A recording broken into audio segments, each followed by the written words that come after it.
Sim, Rita. Ok, tá bom, pronto. Se vamos começar já.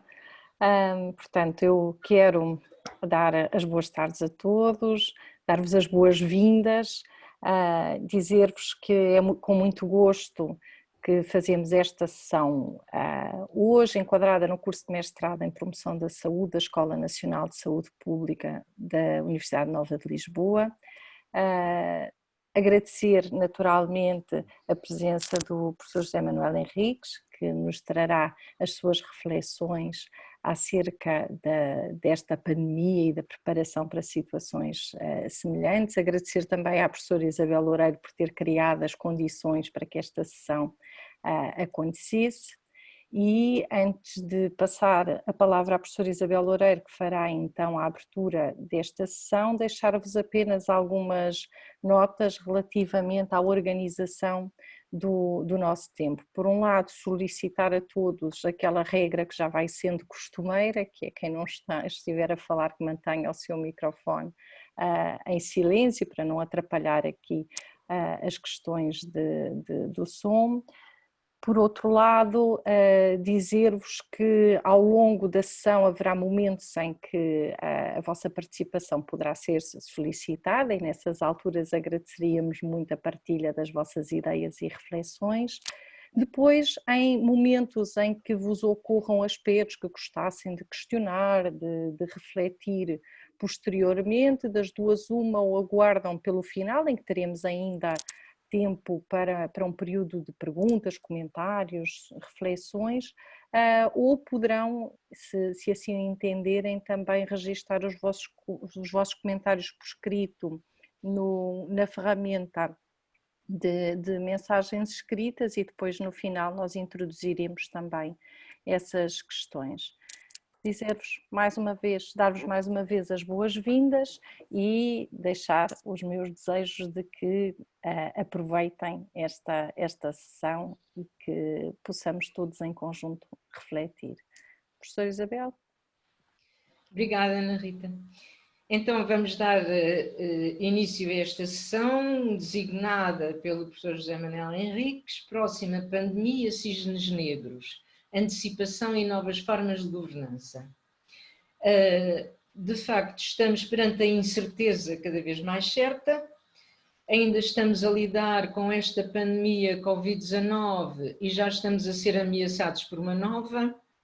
E o que nos pode amedrontar, para além da doença transmissível, são as consequências ao nível dos nossos comportamentos, afetos, economia e agravamento das desigualdades. As tensões sociais que exigem alternativas locais e políticas públicas e uma maior resiliência são certamente assuntos que irão ser abordados nesta sessão.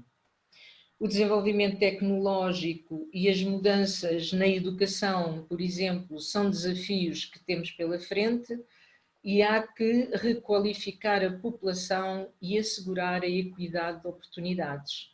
Por exemplo, crianças sem apoio dos pais podem vir a sofrer repercussões terríveis. Por outro lado, há outras mudanças que já existiam, mas que agora ainda mais se intensificaram, como a inteligência artificial, que também nos vai mudar os contextos em que funcionamos, a transformação dos empregos, etc. Será que esta situação nos vai levar mais para fora das cidades? Será que vai haver mais relocalização da produção? Será que o medo do outro nos vai obrigar a criar novas formas de exprimirmos os nossos afetos? Será que nos tornaremos menos consumistas e passaremos a valorizar mais as nossas experiências? Qual o papel do setor público na segurança das pessoas?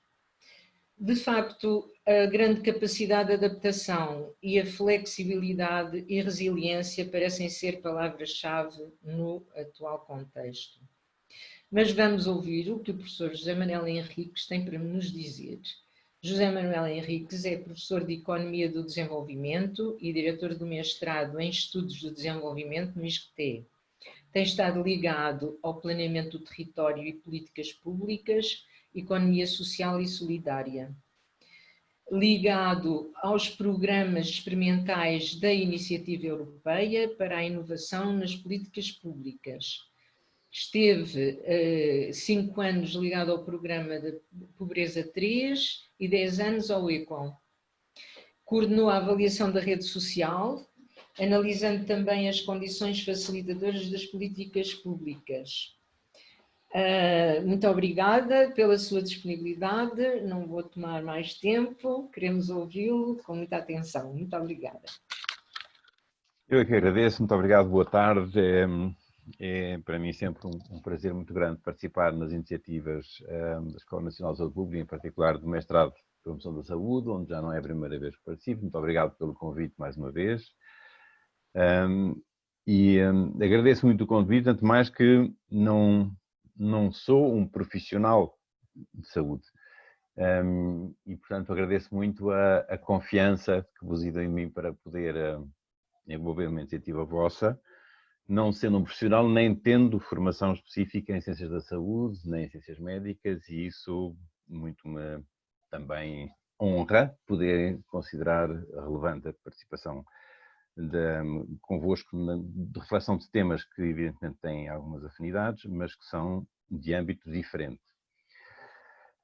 Como economista do desenvolvimento e tendo-me dentro da economia de desenvolvimento orientado sempre para a economia do desenvolvimento territorial e do planeamento, portanto a ideia de não apenas a produção de conhecimento sobre o que precisamos observar, mas como é que podemos conhecer para poder transformar o contexto em que vivemos. Desde cedo isso me levou a orientar para as preocupações da fronteira entre o desenvolvimento e as questões da saúde. Há muitos anos que essa fronteira foi sendo trabalhada por mim, já nos tempos em que a Faculdade de Medicina da Universidade Nova de Lisboa ainda se chamava Instituto de Ciências Biomédicas de Lisboa, portanto já lá vão uns anos, quando havia uma unidade curricular chamada Economia Médica, e aquilo que hoje se designa por ação sobre os determinantes sociais da saúde era aquilo que na altura se procurava esboçar como sendo a fronteira entre o desenvolvimento, o repensar do desenvolvimento, quando se começou a fazer a ponte entre repensar o desenvolvimento e repensar o conteúdo do conceito de desenvolvimento em torno do conceito de necessidades básicas, e o debate, que à frente depois de desenvolver um pouco, levou a pensar que a única forma concreta de operacionalizar o conceito de necessidades básicas era exatamente tentar discutir as consequências da insatisfação de necessidades básicas e, por essa razão, a forma como faria parte do desenvolvimento assegurar as condições materiais da sobrevivência, e isso era uma forma concreta de operacionalizar o conceito. Mas a minha sensibilidade ao tema que aqui nos traz hoje, eu sei que a designação é uma designação um pouco estranha, cisnes negros, tem a impressão que isso poderá ser mau presságio ou presságio de más notícias. Tem uma origem muito particular que eu à frente desenvolverei um pouco, mas que tem a ver com o contributo de um economista libanês, o Nassim Taleb, que a usa exatamente com um sentido muito preciso.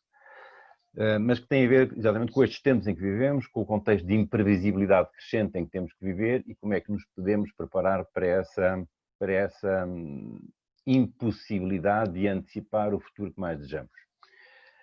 E este tipo de preocupações surgiu-me a mim, e vale a pena também partilhar convosco, porque isso ajuda a situar as preocupações.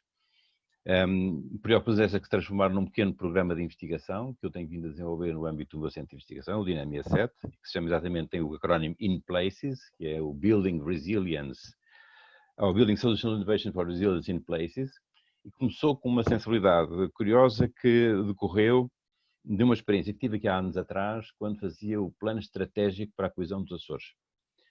O plano estratégico envolvia trabalhar a partir das chamadas Ilhas da Coesão, das pequenas ilhas do arquipélago. Estavam nesse caso a São Jorge, Graciosa, Corvo, Santa Maria, e devo estar esquecendo de uma.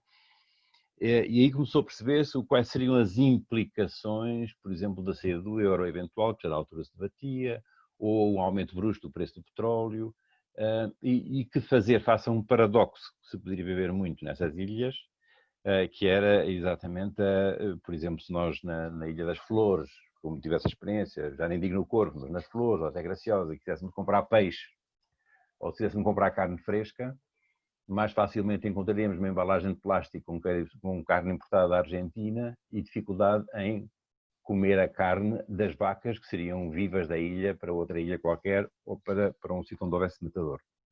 E isso acontecia com a carne, acontecia com o peixe, acontecia com muitos produtos em que mais facilmente se teria acesso na arca congeladora a coisas importadas muito longe do que ter acesso aos produtos aos próprios produzidos na própria ilha. E este absurdo levava a pensar, bom, o que é que acontece a estas ilhas? Nós saímos do euro, isso equivaleria na prática a uma duplicação do preço do petróleo, o que é que se passa com os custos de transporte? Isso ultrapassa a capacidade do governo da região autónoma poder, através das suas indenizações compensatórias, compensar esses custos adicionais de transporte, e este absurdo, estas ilhas estarem completamente desprotegidas se houver uma turbulência desta natureza. Isso foi o que me levou primeiro a começar a aprofundar as ideias relativas à resiliência territorial e depois à ideia da antifragilidade, quando eu depois tomei contacto com o livro do Taleb, Nassim Taleb, que se chama exatamente Antifrágil, que é um livro excepcionalmente interessante, e principalmente para os profissionais de saúde, que ele dá muitos exemplos baseados na sabedoria oriental do mundo árabe e relativamente à saúde, é muito interessante. E essa preocupação depois veio-se a reforçar com um documento do governo sueco, não sei se têm conhecimento, 2018, já relativamente recente, chamado exatamente If Crisis or War Comes.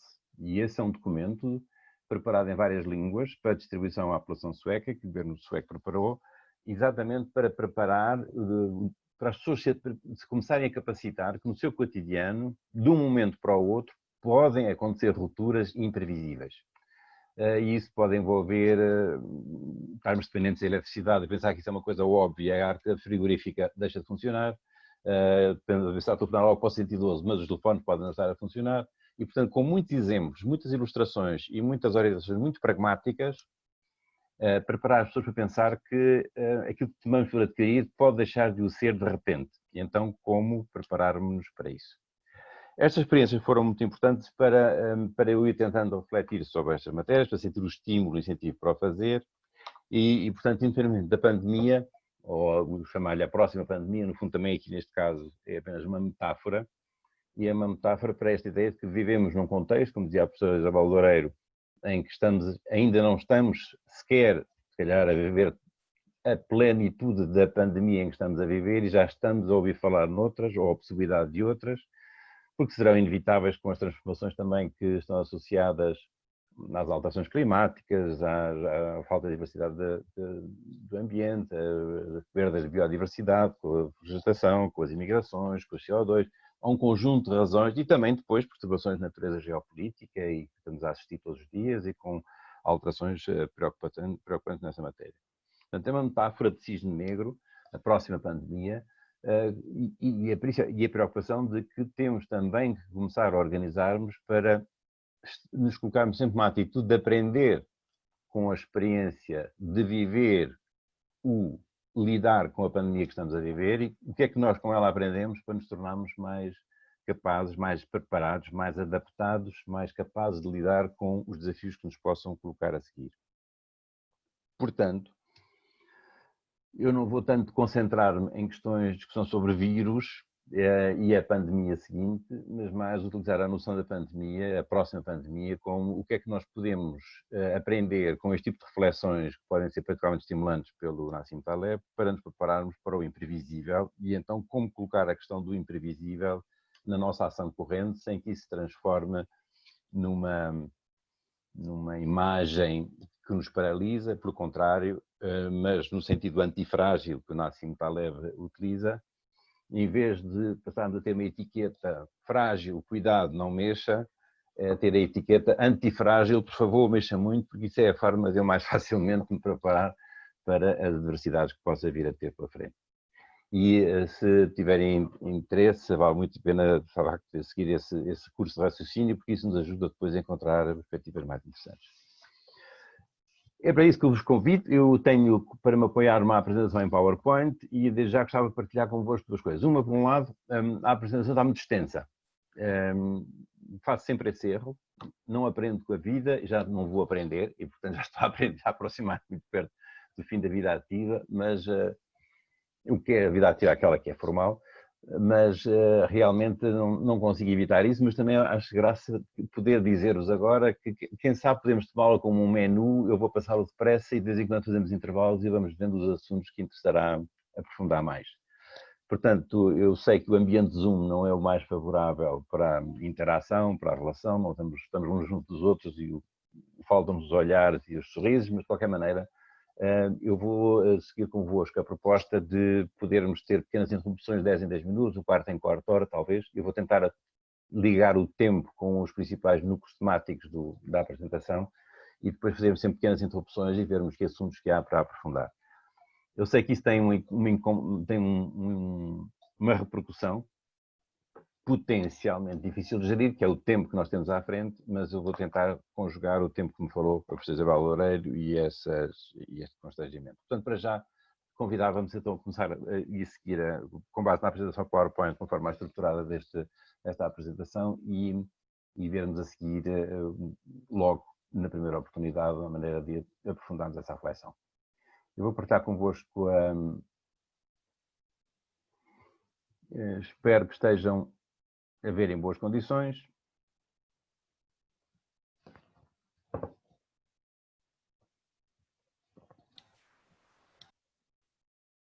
Um dos aspectos que ultimamente me tem impressionado mais e que a minha própria experiência pessoal, mas que acompanhei durante muitos anos os tais programas de iniciativa comunitária, orientados para experimentais sempre, mas orientados para a inovação nas políticas públicas. Uma das belezas da idade foi também me sentir que eu participei em muitos deles que no passado procuravam lidar com problemas que nós tomamos hoje como referência no presente de formas significativamente diferentes, e o facto de ter vivido e ter acompanhado essas transformações levam-me hoje a ser particularmente, ou a sentir às vezes perplexo, outras vezes particularmente exigente na maneira como ouço certos problemas serem tratados. E isso é válido, por exemplo, no meu envolvimento no caso do programa Polícia 3, mas já antes, uma vez que os meus trabalhos de investigação nestas áreas começaram de uma forma mais formal e sistemática em Viena, no início da década de 80, exatamente a trabalhar com as questões do desenvolvimento regional vistas do ponto de vista da mudança de paradigma, que nós hoje sabemos que está consagrado pelo Tratado de Lisboa, mas nem sempre este caminho, esta história das ideias, desde o final dos anos 70 aos nossos dias, está clara, e muitas das perplexidades de hoje, eu muitas vezes a interpreto também como esta falta ou esta descontinuidade no apreender transformações que têm de passar. Isto, a propósito de cisnes negros, tem a ver com a forma como nós hoje, se calhar, para resolver esta contradição, como é que nós nos preparamos para uma coisa que é imprevisível, e se calhar isso obriga-nos a repensar o que é que nós entendemos por futuro ou de preparação para o futuro. É interessante que esse caminho leva-nos a pensar mais, não tanto no futuro como nós gostaríamos mais que acontecesse, como pensávamos, por exemplo, há 40 anos, mas muito, e como se discutia, por exemplo, no âmbito do planeamento estratégico, quando falávamos em cenários contrastados, em cenários de referência, em cenários tendenciais, mas principalmente como lidar com, dentro dos futuros possíveis, aquilo que mais queremos evitar e como organizar-nos para, não podendo evitar o futuro que mais gostaríamos que não acontecesse, como se conseguimos organizar-nos para assegurar a nossa sobrevivência nessas condições. E, portanto, eu gostaria de vos convidar a essa reflexão em torno da revisão de literatura que fui fazendo a propósito dos problemas da resiliência na perspectiva das alterações climáticas, como é que a noção de vulnerabilidade e a resiliência foi sendo tratada, como é que este tipo de implicação, como é que este tipo de evolução da reflexão é útil quando hoje vemos as conclusões do Tratado de Lisboa e a forma como lidamos com o princípio da coesão territorial. Que implicações é que isso tem na forma de pensarmos as novas formas de governança e que desafios à inovação institucional é que isso coloca. E aqui desde já gostava de partilhar convosco, provavelmente não é a lógica da declaração de interesses, mas no fundo dos meus pressupostos, que agora naturalmente não vou aprofundar, mas no sentido em que a minha preocupação ao referir matérias de saúde, mais uma vez, não como profissional de saúde, mas como alguém que vindo da economia do desenvolvimento procura ver as fronteiras que possam fazer sentido e permitir melhor relação entre a ação para o desenvolvimento e a ação e a ação sobre determinantes sociais da saúde, o admitir sempre a indissociabilidade de saúde e condições de existência, como a professora Isabel Loureiro tem vindo a desenvolver nos seus livros, a perspectiva de Antonopsky na indissociabilidade entre o dualismo psíquico-somático, no caso da salutogênese, na abordagem que ele propõe, e uma perspectiva que eu gosto muito de retomar do professor Carlos Caldeira, com quem trabalhei há muitos anos, e que via de uma forma muito positiva sempre a ideia da qualidade da vida de relação e da promoção da vida de relação como um fator facilitador da saúde na comunidade, e isso permite uma ponte muito direta com abordagens contemporâneas hoje, quer de fronteiras com o capital social, abordagens de capital social, quer com abordagens da economia social e solidária, portanto, tudo que tem a ver com o privilegiar a ação coletiva, a relação interpessoal, a qualidade da vida de relação, etc., como dimensões-chave da vida contemporânea e facilitadoras da vida saudável. E desse ponto de vista, portanto, também não vou aprofundar agora, mas vemos como é que, na maneira de aprofundar a noção de necessidade básica, isso nos leva exatamente a tentar operacionalizar a satisfação de necessidades básicas, não tanto pela identificação da necessidade A ou B, e da forma como individualmente cada um a considera mais ou menos prioritária, mas da forma como a coletividade pode encontrar as necessidades básicas por satisfazer através das manifestações de inviabilização da vida ou da vida saudável que decorrem exatamente de necessidades por satisfazer. O que nos leva também, nesta perspectiva, a tornar indissociável a noção de doença psicossomática, de processo sociopsicossomático no processo de adoecer, e a maneira como isso pode relacionar não apenas com a doença em si, mas com as pessoas que em qualquer momento possam viver essa interdependência.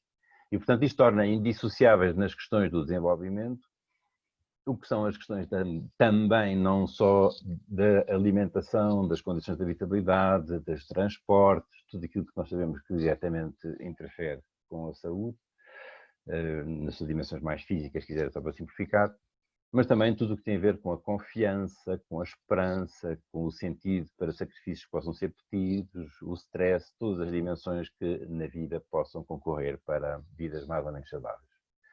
O que nos conduz necessariamente à ideia da perspectiva global, e na perspectiva do global nas formas de resposta pública que possam facilitar a integração intersetorial, no domínio da saúde nas várias políticas públicas, e como é que isso se relaciona com a forma como tem vindo a evoluir a reflexão sobre novas formas de governança, não só na perspectiva da integração intersetorial, em que a OCDE tem trabalhado bastante e em que, em certo momento, eu participei também num projeto, mas das formas de governança multiníveis, particularmente enfatizadas no Tratado de Lisboa, na ponte com a coesão territorial, e as formas como mais recentemente tem vindo a decorrer a maneira de refletir sobre a governança colaborativa e o envolvimento da sociedade civil na concretização de medidas de política pública. E como é que no âmbito da saúde isso nos obriga a pensar as dimensões que daqui decorrem na forma de ver o rendimento, o emprego e a sua relação com a vida de relação, necessariamente com as formas de organização coletiva, no caso do emprego, com as cooperativas, associações, pequenas empresas coletivas, sociedades coletivas, o que for, mas na dependência que todos esses aspectos também têm com a literacia para a saúde, a literacia para a vida, a literacia para a economia, como interdependentes também numa forma como possamos conceptualizar a ação para o desenvolvimento na fronteira com a promoção da saúde. E por isso eu tinha pensado num conjunto de temas, se estes são os pressupostos que eu posso partilhar convosco relativamente aos temas que vos trazia, eu gostaria de vos enunciar então esses temas e imediatamente a seguir vos convidava a um pequeno respirar fundo e vermos se há algum dos aspectos que precisassem de algum esclarecimento ou que eles gostassem de me transmitir que desse atenção prioritária. Portanto, antes de mais nada, a noção de cisne negro. Realmente, o que é que quer dizer? Porque é que o Nassim Taleb a usa, com que sentido particular e como é que ele a relaciona com a noção da antifragilidade? Porque é que ela não se reduz, mas é interessante ver na literatura como é que tem vindo a evoluir o debate sobre vulnerabilidade, resiliência e o problema da identificação de prioridades. E quando tentamos refletir sobre a ideia de que a resiliência pode ter a ver com transformação, não só apenas como uma mudança em que transformações são necessárias para que os sistemas possam preservar relações e as suas funções. A prazo, isso também quer dizer a preservação das condições de funcionamento da sociedade e, desse ponto de vista, a indissociabilidade de noções que se prendem também com o debate sobre o desenvolvimento. E aí gostava muito de relembrar convosco a história do desenvolvimento. Como é que começou esta história? Porque a maneira como esta história começou no pós-guerra é importante tê-la presente agora com as perturbações que estamos a viver.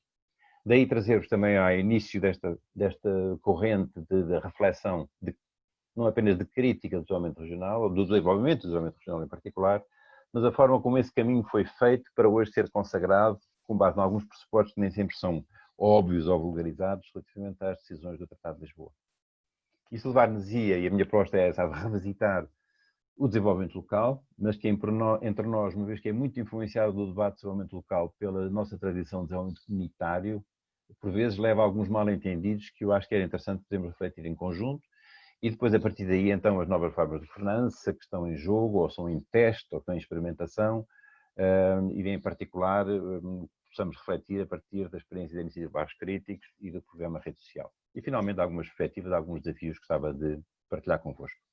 Mas como eu dizia antes de prosseguirmos, se calhar podíamos dar uma primeira volta à mesa virtual sobre algumas questões que gostassem de ser colocadas ou alguns alertas que gostassem de deixar para temas a que dê mais atenção ou menos atenção.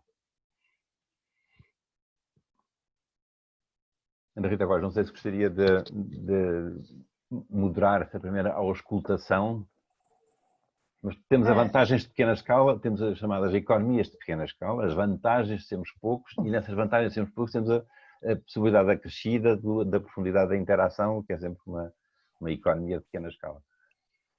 Exatamente, portanto, eu desafiava-vos a aproveitar esta oportunidade de influenciar o próprio curso desta sessão, não é? Exatamente, Portanto, é esse o objetivo. Onde é que é para me calar, onde é que é para falar mais? E, portanto, no fundo, a deixarem um bocadinho as vossas sugestões e vontades. Dona Helena Roseta, queria deixar, faça favor. Sim, eu gostava que o professor explicasse um bocadinho melhor esta história de revisitar o desenvolvimento local e identificar mal-entendidos frequentes. O que é que são esses mal-entendidos frequentes? Eu acho que era importante a gente perceber isso nesta fase do campeonato. Excelente, muito bem, excelente. Obrigada. Então, se calhar estaria de acordo que pudéssemos acelerar as outras partes para poder reservar mais tempo para essa. Seria isso?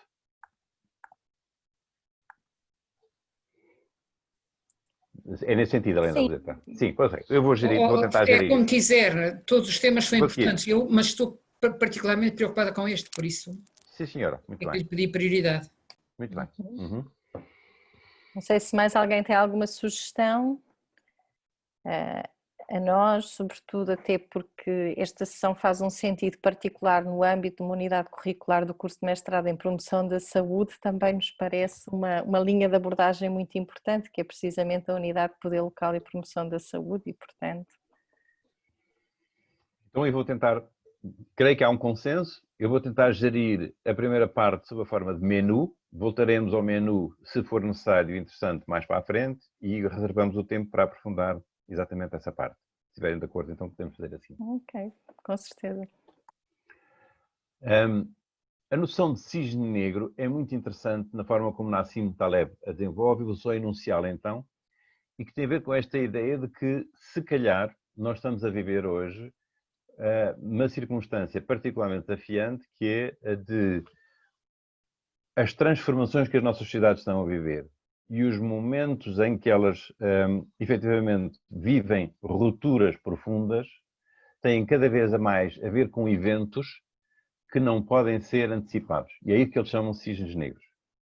E não podem ser antecipados porque, sendo raros, nós não podemos, através das nossas técnicas e dos nossos métodos, das nossas abordagens tradicionais de antecipar o futuro, através da projeção de tendências do passado, acabamos por apanhar surpresa por eventos que, não podendo ser antecipados por nossas abordagens tradicionais, são raros, mas sendo raros, são eles que transformam a nossa vida. Podíamos seguir este raciocínio agora para o Covid, poderíamos ter saía deste raciocínio há 10 anos atrás, quando foi assim designada a crise financeira, como é que a falência de um banco levou a uma crise do euro e das dívidas soberanas em território europeu. E a questão que ele coloca é esta: portanto, os cisnes negros são os eventos que marcam a transformação das nossas sociedades. E não é possível prevê-los e antecipá-los.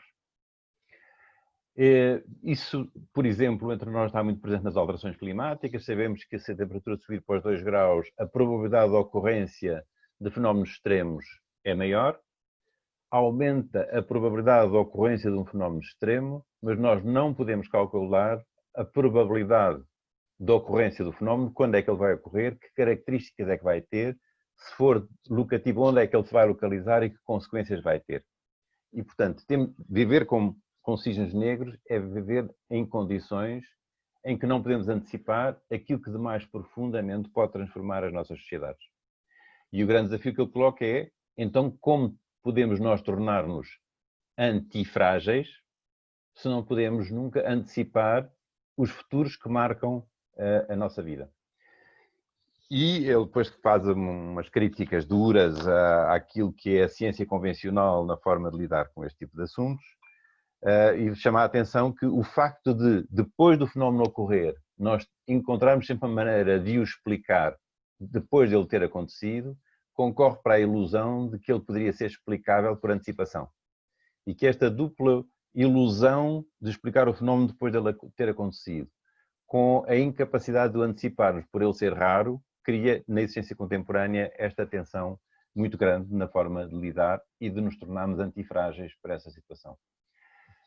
E isso é interessante vermos à luz disso, e portanto agora eu vou só passar sobre a forma de menu, se tiver interesse depois voltaremos a qualquer destes temas, como é que no debate, por exemplo, das alterações climáticas, agora mais recentemente, se tem vindo a discutir a questão da vulnerabilidade. E aqui só interessa ver que há uma dimensão física da vulnerabilidade, que é o que começa por suscitar o debate, que é admitir que os sistemas são sujeitos a stress, a vulnerabilidade de uma forma de impotência ou de suscetibilidade que é decorrente da existência de stress, da sensibilidade à natureza do evento, mas também já da capacidade adaptativa, da forma como uma determinada sociedade, por exemplo, está preparada ou não para um fenómeno com o qual se confronta. Mas já nessa altura, e esse debate evoluiu para a ideia de que há sempre desigualdades sociais na forma como a vulnerabilidade física se faz manifestar, e, portanto, uma epidemia não é igual para todas as pessoas na sociedade, não é assim tão democrático como às vezes podemos imaginar, mas aqui começa o primeiro paradoxo dos cisnes negros. Se eu não posso antecipar o cisne negro, também não posso saber qual é que é a sensibilidade que a sociedade pode ter à sua expressão, qual é a vulnerabilidade que pode existir, qual é a sensibilidade que pode ter. Então, se eu não posso antecipar isso, como é que eu resolvo o problema da minha preparação para uma coisa que não posso antecipar e que pode ser decisiva para a transformação da minha sociedade? E esta forma de lidar com as coisas é aquela que nos pode convidar a refletir, agora voltando ao passado, pela forma como o debate sobre as necessidades básicas foi introduzido na reflexão sobre o desenvolvimento, para a ideia de que, para longe ou para além da questão do crescimento económico, nós podemos ser confrontados com prioridades na sociedade que decorrem da hierarquia das necessidades e da forma como a sociedade tem que ter essas prioridades resolvidas.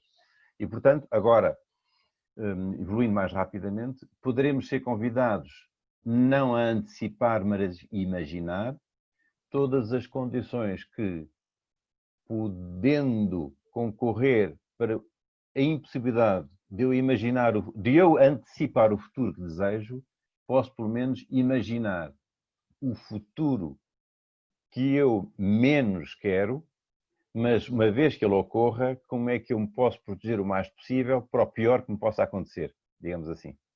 E quanto mais preparado eu estiver, em linguagem portuguesa, para o que der e vier, quanto mais eu estiver preparado para o pior, melhor preparado eu estarei para tudo aquilo que não for tão mal. E isto, evidentemente, para além da ideia de um evento que possa, por exemplo, extinguir a humanidade. Não vou também imaginar, não é possível imaginar que toda a sociedade se prepare para passarmos a viver em bunkers na ameaça da possibilidade de um evento nuclear. mas a ideia de que, na medida do possível, quanto mais eu estiver preparado para lidar com o evento, nas suas implicações sociais, mais preparado eu estiver para qualquer tipo de evento. E isso faz emergir 3 dimensões-chave, que depois podemos aprofundar, que é a dimensão da emergência imediata, que é aquela que nós vemos trabalhando bem através da proteção civil, a emergência hospitalar, ou um terremoto. Depois há uma segunda dimensão que tem a ver com a própria sobrevivência, o day after, depois do terremoto e os dias a seguir. E isso muitas vezes faz pensar, por exemplo, o programa das Nações Unidas sobre o Food for the Cities é interessante desse ponto de vista, porque num contexto mundial em que cada vez mais uma percentagem maior da população vive em áreas urbanas, cada vez mais existe, portanto, uma percentagem da população mundial que está dissociada, desligada da produção direta de alimentos e mais dependente de cadeias longas de distribuição de alimentos. E o programa de Food for the Cities das Nações Unidas chama a atenção disso, da urgência de, na proximidade, começar a preparar a possibilidade de alguma ruptura. E ligando este tipo de raciocínios, portanto, a ideia de que para haver alimentos próximos no day after, é preciso que os alimentos já tenham começado a ser produzidos no day before. E, portanto, a preparação da sociedade para a possibilidade de continuar a viver depois do dia da ocorrência pressupõe uma forma diferente de pensar o território, nomeadamente não só na emergência hospitalar, por exemplo, como nas condições de, na proximidade, a sobrevivência ser assegurada no day after, assim como a prazo poderem ser reunidas as condições para um maior controle possível na localidade, agora fazendo já a ponto com o desenvolvimento local, ou na sua proximidade, ou nas condições de controle da transformação do território, na máxima proximidade de quem lá vive, sobre as condições materiais de que depende a sobrevivência e a saúde humana no futuro imediato. Portanto, isso, nestas matérias, traz sempre ao tema da preparação. O estar preparado é o mais importante de tudo. O estar preparado e estar preparado quer dizer antecipar o pior, e antecipar o pior e transformar, porque para eu poder, antecipando o pior, estar preparado para no day after continuar a viver, eu tenho que começar a transformar já. E por isso é que na noção de resiliência, e para podermos dar acesso, ou ter condições de aceder às prioridades contemporâneas, a resiliência não é apenas, e daí a ruptura com aquela ideia do bouncing, os ingleses chamam o bouncing back, a ideia de não é só o boneco se entra em pé que leva a pancada e volta ao mesmo sítio. A resiliência é a própria capacidade de um sistema se reorganizar depois de um evento e transformar-se internamente para manter as suas funções apesar do evento. E façam um Black Swan, ou a possibilidade dele ocorrer, obriga-nos a pensar que transformação é que eu, antes de ele acontecer, posso desencadear, para, se ele acontecer, eu continuar a manter as mesmas funções. E, portanto, vamos sempre dar ao mesmo, que é como é que eu posso conceber, do ponto de vista de desenvolvimento, a máxima capacidade de controle das condições de sobrevivência, independentemente do que aconteça, na maior proximidade possível dos cidadãos, porque reparem que a noção do local, tal como a discutiríamos há 6 meses atrás, com a pandemia ficou mais facilmente equacionável sob a forma do que é mais próximo, porque dá a impressão que o que é mais próximo passou a ser mais real e mais defensivo face àquilo que são os riscos da interação com outros povos e outras sociedades, outras nações. Portanto, isso podemos depois regressar se tiverem interesse, mas leva-nos, por exemplo, a pensar de uma forma muito mais dramatizada as 3 prioridades do day after, porque eu, para sobreviver, preciso de sobreviver, naturalmente, se tiver uma situação de emergência hospitalar, através da resposta de cuidados médicos de urgência, mas para o day after eu preciso, mais do que a alimentação, a ter água. E a água não é apenas a da distribuição dos sistemas, porque eles podem romper-se, como diz o documento sueco. Se eu tiver um terremoto, eu deixo de ter a distribuição da água. Então obriga-nos também a repensar coisas que no passado eram óbvias, que é como é que nós combinamos o acesso aos aquíferos com a recolha de água da chuva. Não é necessariamente voltar à cisterna do passado, mas há muita evolução de tecnologia nessas matérias para a Europa fora, em que podem, pelo mundo fora. Não é possível construir um novo edifício em grandes cidades espalhadas aí pelo mundo que não tenha condições próprias de recolhimento da água da chuva, ou, por exemplo, uma moradia unifamiliar no seio dos Alpes, na Áustria, para ser licenciada, tem que ter condições de acolhimento da água da chuva para as funções menos nobres, para a rega do jardim, para o carro, para as lavagens, etc. Mas uma cidade como Colónia já está a preparar-se para poder ter formas de recolha e armazenamento da água da chuva, e também não é nada de novo que não se conheça na Índia no passado, para que nenhum pingo de água no deserto do Rajasthan se perca. Mas a questão da água é mais importante ainda do que a alimentação para o day after, e obriga-nos a repensar então como diversificar no território todas as condições de permitir que no day after água disponível para todos. Se na Índia é assim face à água, nós podemos também pensar que isso coloca também nos alimentos. Mas para que haja alimento no day after, eu não posso começar no day after a tratar da horta. A horta tem que já estar a ser um uso corrente para que no day after ela tenha produtos que possam ser utilizados. Por isso é que a ideia que nós podemos chamar, em português usa a expressão dos circuitos curtos. Em alemão, por exemplo, eu prefiro a agricultura de proximidade ou abastecimento de proximidade.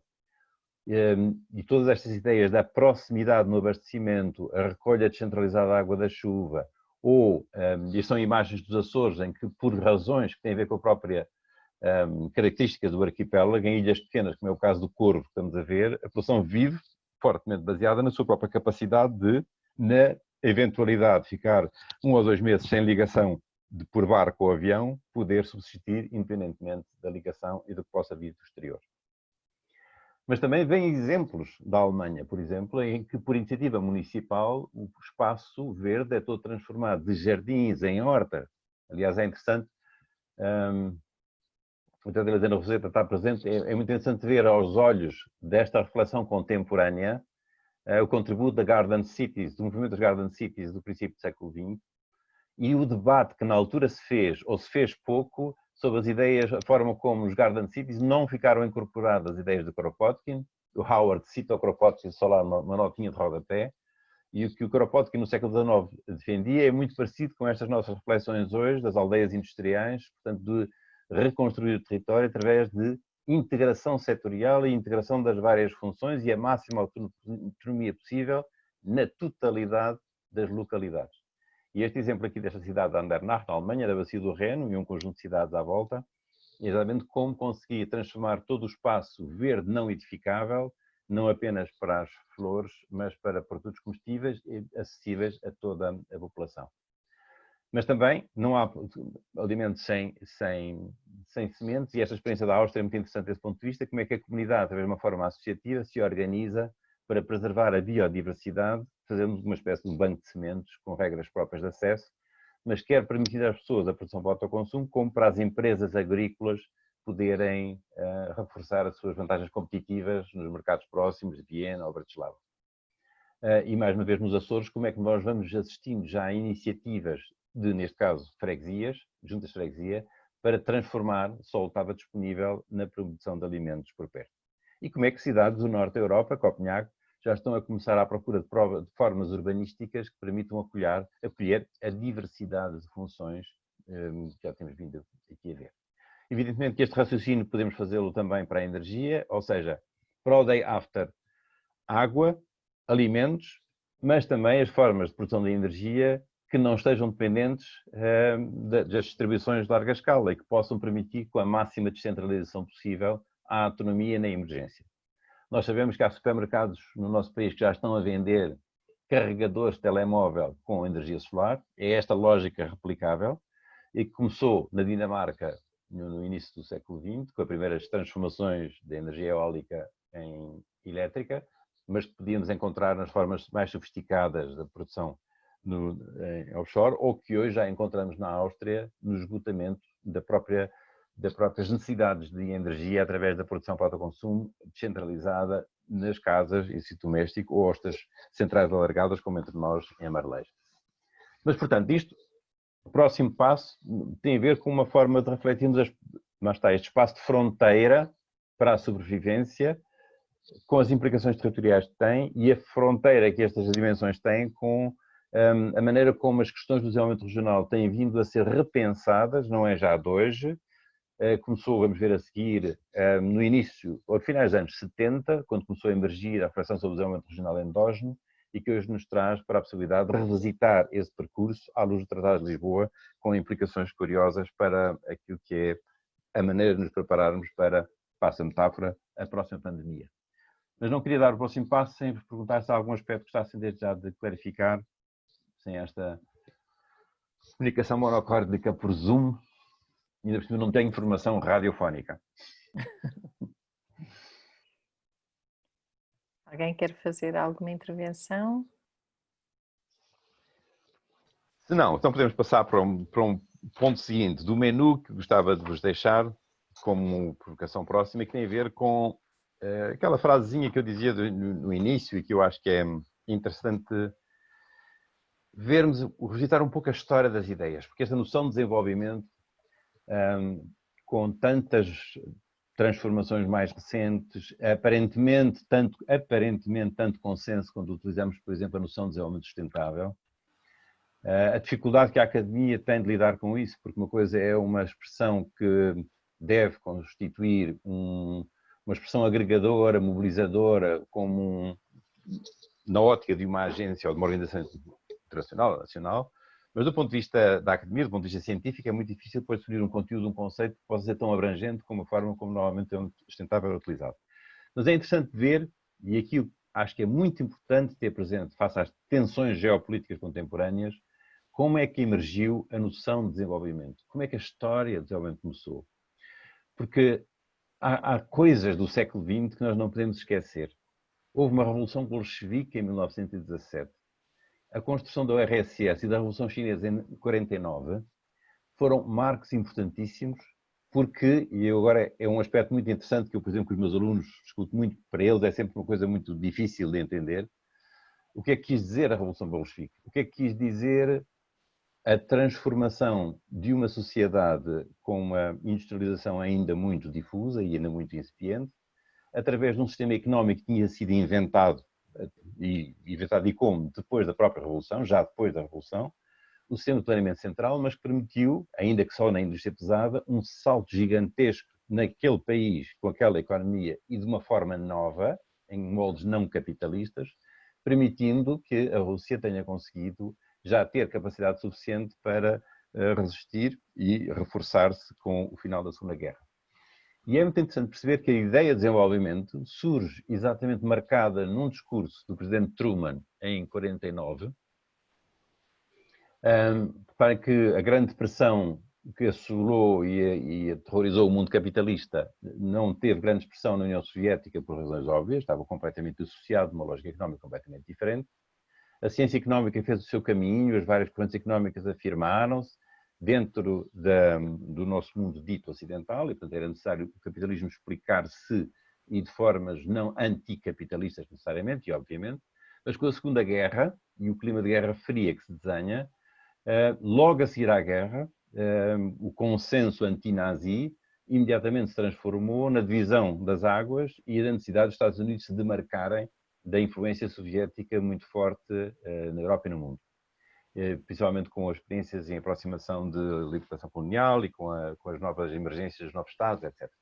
E, portanto, se tiverem alguma vez interesse, nós agora não prometo, não vou falar nisso, mas leiam o discurso de tomada de posse do presidente Truman na altura, porque era sempre aquela ideia de, bom, se queremos ajudar o mundo livre, aqueles que estão do nosso lado, do lado da democracia, então temos que ajudá-los a crescer depressa.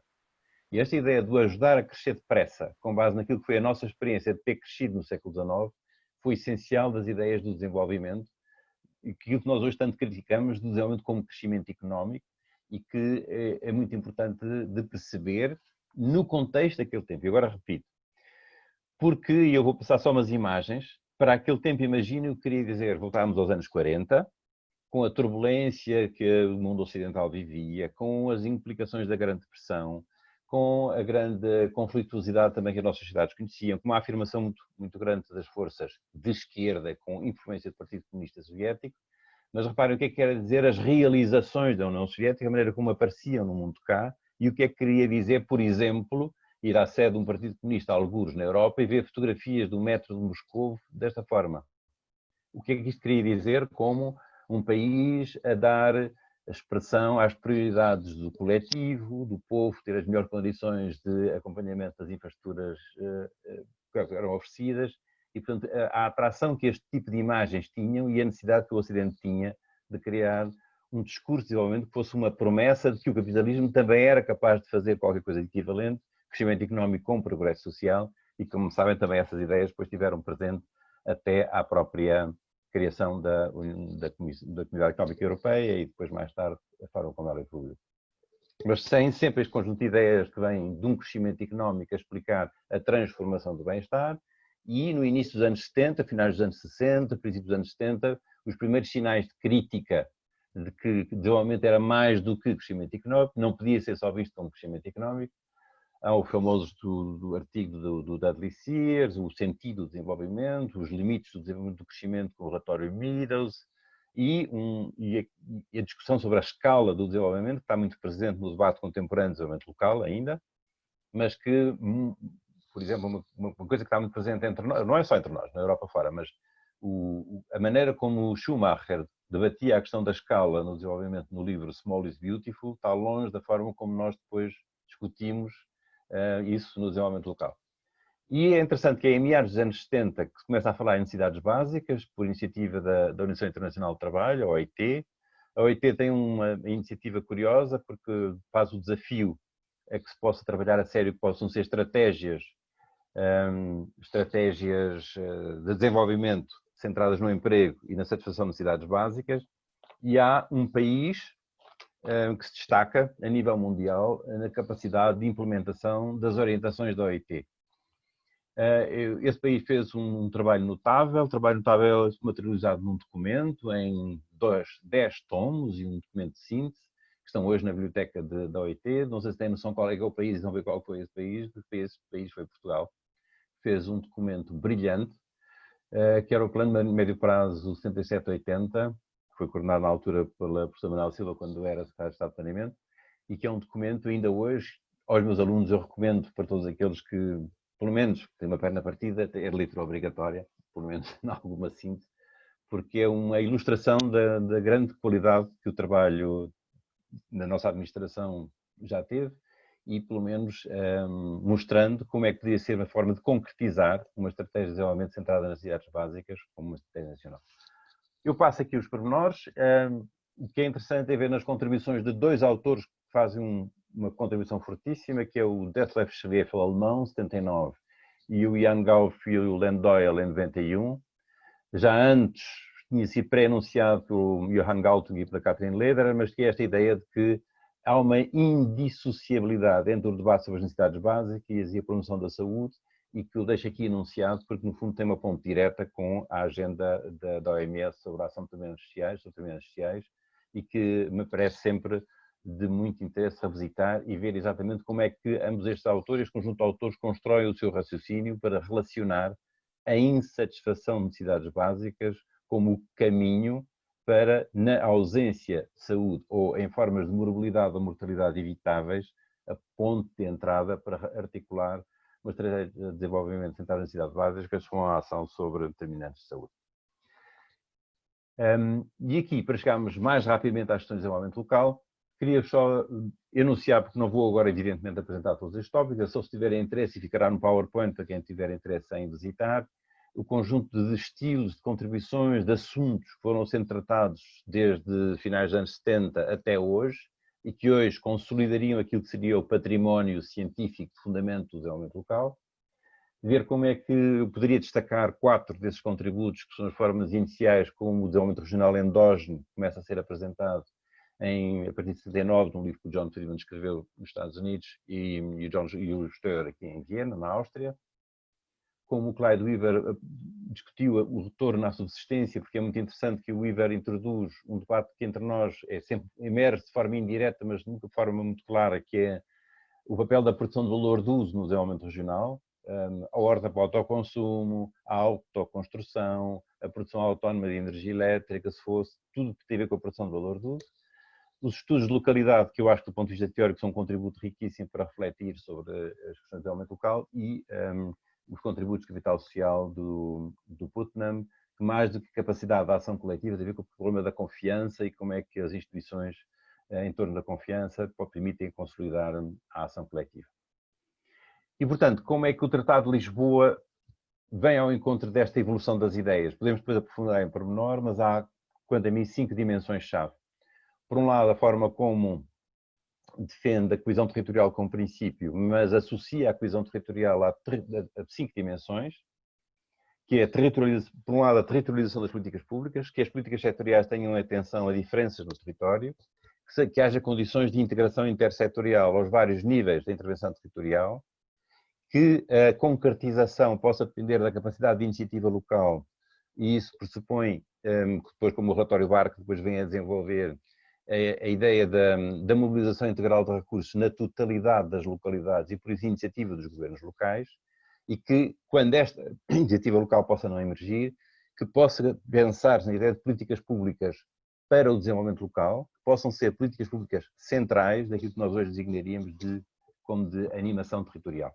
E, portanto, esses aspectos depois podemos desenvolver se tiverem interesse, o que nos leva então a revisitar o desenvolvimento local, que era a questão que a arquiteta Helena Roseta tinha começado a levantar. Mas eu daria de novo a voz, a ver se há algum pormenor que ficou, apesar do saldo ser rápido, por esclarecer, e antes de entrarmos propriamente nas questões de desenvolvimento local. Não sei se há alguma questão que queiram introduzir para já. Queremos ouvir sobre este assunto que vem a seguir. E pronto. Embora depois possa agarrar nas várias vertentes que têm sido abordadas depois para discutir este tema que agora se segue. Eu acho que este tema é muito interessante em Portugal, porque nós temos da mesma forma que no debate sobre a pobreza, nós temos uma enorme dificuldade em Portugal devido à tradição de associar a pobreza sempre à privação, e portanto as respostas à privação absorvem o universo do consenso nacional em termos das respostas no combate à pobreza, portanto ficamos sempre pela ajuda na privação. Também nas questões de desenvolvimento local, eu creio que permanece aquilo que é uma tradição válida e muito rica, que vem do desenvolvimento comunitário, nas suas diferentes expressões, mas que lida com os problemas que se exprimem nos territórios como se fossem problemas dos territórios e resolúveis através da ação exclusivamente nos territórios. E, portanto, se nós virmos o desenvolvimento local na trajetória de evolução das ideias que vem o desenvolvimento local como uma expressão da mudança paradigmática do desenvolvimento regional e, portanto, como um método para promover um desenvolvimento regional que não tem apenas como critério a correção dos desequilíbrios territoriais, as questões de congestionamento urbano, da desertificação das regiões menos desenvolvidas, etc., mas que assume que o desenvolvimento regional tem a ver com a forma como o desenvolvimento se relaciona com o território e a totalidade das localidades têm condições para reagir aos desafios concretos que se lhes colocam, então é simultaneamente qualquer coisa que é tão central como local, e a iniciativa local tanto envolve recursos locais como possam estar disponíveis, como a capacidade reivindicativa para que recursos não locais possam ser envolvidos, assim como a capacidade de discutir quais são os recursos que são decisivos, porque, se calhar, para além dos recursos materiais ou dos recursos financeiros, teremos também a saber discutir tudo aquilo a que podemos recorrer para a concretização de propósitos. E, portanto, isto aqui assim coloca-se o problema do que é a agency, a capacidade de ação, e como é que a capacidade de ação se materializa também na capacidade de produzir recursos na determinação de agir. Mas depois voltamos a esse ponto se tiverem interesse. E que, portanto, a própria forma como, na mudança de paradigma, o desenvolvimento local deixa de estar referenciado ao chão, mas às relações sociais que podem ter aquele chão como ponto de partida, mas tem o conjunto das relações sociais contíguas, física ou não fisicamente contíguas, mas que são relevantes para as transformações que ali se querem introduzir, é uma dimensão importantíssima, creio eu, para o aprofundamento do desenvolvimento local nas condições contemporâneas. E por isso, logo aqui, a grande diferença que se começa a desenhar no início dos anos 80, quando se começa a falar em desenvolvimento regional endógeno, é entender que o desenvolvimento no chão não é apenas uma coisa que tem a ver com o processo que se espalha das regiões mais desenvolvidas para as menos, que vem do litoral para o interior, que vem por polos de desenvolvimento, mas é aquilo que resulta da capacidade de iniciativa e de organização de base territorial. A capacidade de mobilizar integralmente recursos locais e não locais. E isso quer dizer, e aqui é uma questão muito importante e muito sensível, porque, curiosamente, agora começa-se a usar a expressão problema WICT, se tiverem acompanhado, por exemplo, o Go20, eu sei que o Dr. Rui Marques tentou traduzir para português a noção do problema WIC, mas acabou por preferir traduzi-la como problema social complexo, a iniciativa Go20, mas não no sentido em que os problemas agora são mais complexos, mas no sentido que os problemas de planeamento sempre foram complexos. E isto tem a ver com um debate que está referenciado um artigo que eu acho interessantíssimo, de 1973, que dois autores, Rita Lee e Weber, que estavam muito preocupados com a forma como, que eles designavam nos Estados Unidos como a profissão do planeamento, estava a procurar e buscar fundamentação científica para a sua prática em ciências das engenharias, engenharia de sistemas, investigação operacional, etc., para as quais todos os problemas são tame, ou seja, são sempre problemas que têm solução, podem ser muito complicados, mas há sempre informação suficiente para que eles possam ter uma solução dentro de si próprios. Eu posso ter uma grande dificuldade de construir uma ponte entre duas margens com condições geológicas diferentes, mas eu terei sempre maneira de combinar betão e o que for usado nas pontes que eu não sei, para fazer que haja conseguir construir uma ponte que não caia. E a preocupação deles é, estes são os problemas de engenharia, mas nós, em planeamento, lidamos com problemas como pobreza, como desemprego, e estes problemas são wicked, porque dependem dos conceitos que utilizamos, porque têm causalidades múltiplas e não lineares, porque têm causas que podem ser causas das causas, porque o nível da intervenção depende sempre da capacidade de intervenção do agente que quer intervir, e portanto, depende da interpretação subjetiva que se faz de qual é que é o nível de intervenção pertinente. E isto torna estes problemas sempre wicked. Ou seja, transposto para nosso debate, por exemplo, quer dizer que o problema da pobreza que se manifesta num sítio é um problema da sociedade que se manifesta particularmente naquele sítio. E, portanto, o facto de ele parecer ser diferente da forma como o problema se manifesta na outra localidade ao lado, não quer dizer que ele é diferente porque é um problema da localidade, mas ele é um problema da sociedade que se manifesta de formas diferentes em sítios diferentes, porque a sua manifestação é que é dependente do contexto em que se manifesta. Ou seja, estamos a falar da mesma pobreza na aldeia de Liumil ou na periferia do Cacém, só que os contextos são tão diferentes que ela emerge e se manifesta de formas completamente diferentes.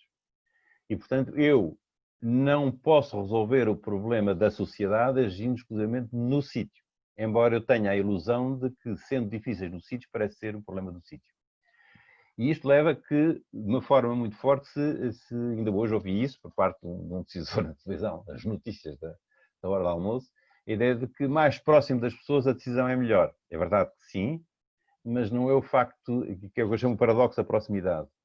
O meu pai pode estar mal com um cancro e eu posso estar muito perto dele no meu sofrimento. Mas não é por facto de sentir mais o sofrimento do que está em causa que eu passo a ter mais capacidade de resolver o problema. Eu posso me tornar mais mobilizável para lutar pelos recursos e as responsabilidades e as competências de quem eu não posso mobilizar localmente. Mas não quer dizer que pelo facto de eu ser mais próximo, a perceber melhor o problema e a senti-lo mais, possa também ter mais capacidade de resolver. Os problemas das localidades não são necessariamente apenas problemas das localidades e inversamente. Por outro lado, a própria noção de localidade é sempre complicado porque nós ainda associamos, de acordo com o paradigma anterior ou outro, a ideia de que a região é lá em cima, a localidade é em baixo, o local é mais pequenino, o regional é maior. Isto tem a ver com... Isto é uma convenção, tem a sua razão de ser, que evidentemente nós teremos muita dificuldade, por exemplo, a discutir se o que é mais local, se é o concelho, ou coincidindo com as competências municipais, se é a freguesia, se é o bairro é mais local do que a freguesia, ou qual é que é o local que é relevante? A que é que eu chamo local? Portanto, qual é o meu critério para delimitar a unidade territorial em que eu quero intervir? E porque é que lhe vou chamar local? E, portanto, em última análise, eu não posso resolver esse problema dizendo qual é que é a escala ideal, qual é que é a escala ideal para pôr o anel da fronteira física.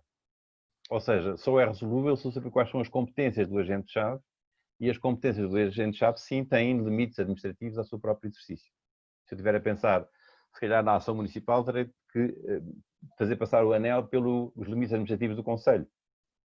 Mas este é um debate que poderá ser interessante aprofundar, tanto mais que, à luz do paradigma emergente,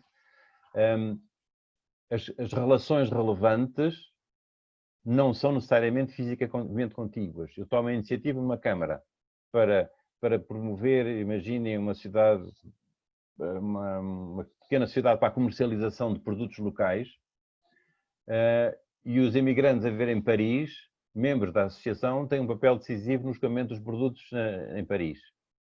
Eles não estão fisicamente presentes, mas através das relações económico-sociais destes membros da comunidade, posso criar condições organizacionais em Paris que são decisivas para a transformação económica do meu ponto de partida, que é aquele conceito. Portanto, esta relação entre chão, território e relações sociais fisicamente contíguas, ou descontíguas fisicamente, mas relevantes do ponto de vista social ou socioeconómico, é muito interessante de aprofundar. E, portanto, o local não é apenas uma equivalência de uma pequena escala, mas da referenciação territorial das competências do agente que é decisivo nestas condições.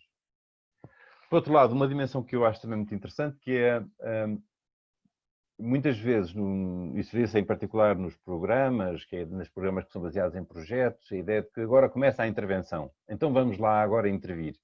Este ponto zero da intervenção, muitas vezes é difícil de equacioná-lo como o ponto de chegada de um processo que vem de trás e que é o responsável pelos problemas que eu agora quero intervir e resolver. Mas se estes projetos, se este processo levou a que determinado tipo de problemas se configurassem de uma certa forma hoje, eu tenho que entender esta dinâmica como o desenvolvimento local é a forma de eu contrariar o processo que vem de trás e que levou aos problemas que eu agora quero resolver. Como é que isto se equaciona? Não é simples, mas que obriga-nos, no fundo, a debater a questão das condições através das quais um percurso que vem de trás pode ser interrompido ou rompido ou transformado para se transformar num percurso diferente. Por outro lado, a ação em desenvolvimento local também está presente, evidentemente que é sempre concept dependente, depende sempre dos conceitos, isto é muito, muito presente no que tem a ver com a pobreza, é muito presente no que tem a ver com o empreendedorismo, as confusões que possam existir entre empreendedorismo inclusivo, empreendedorismo social, depois tudo, mas muitas vezes tudo identificado com microcrédito, todo esse tipo de dimensões. E depois a dificuldade que existe ainda muito entre nós, também não só entre nós, também noutros países isso se verifica, que é a dificuldade de conceber o que é que podem ser políticas públicas centrais de desenvolvimento local. E a forma como a noção de animação territorial pode estar associada a esta ideia de que pode haver uma política pública central de facilitação da capacidade de iniciativa e organização de base local, não apenas na cedência de recursos financeiros, por exemplo, mas na promoção de novas formas de resposta, de inovação nas respostas, de interação com experiências que podem ser facilitadoras, de capacitação para essa transformação, enfim, um conjunto de número de coisas que têm vindo a ser comentadas já por outros países. E pronto, eu aqui sei que esse é um assunto que poderia interessar ser debatido, de modo que não avançaria sem nós refletirmos o suficiente sobre as múltiplas questões que eu sei que estão a ser levantadas e que merecem clarificação seguramente adicional. Fazem favor, à vontade.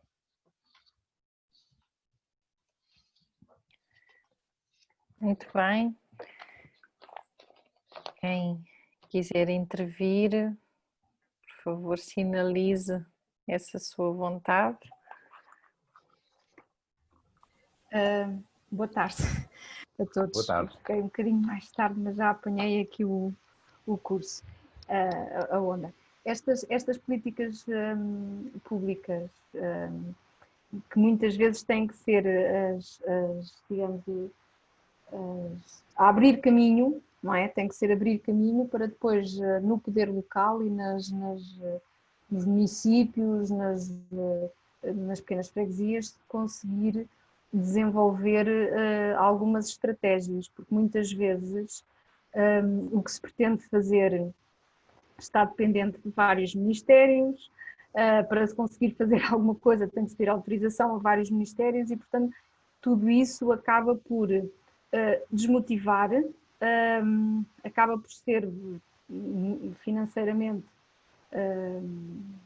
dispendioso, e as pessoas acabam por não levar, não desenvolver mais políticas de descentralização.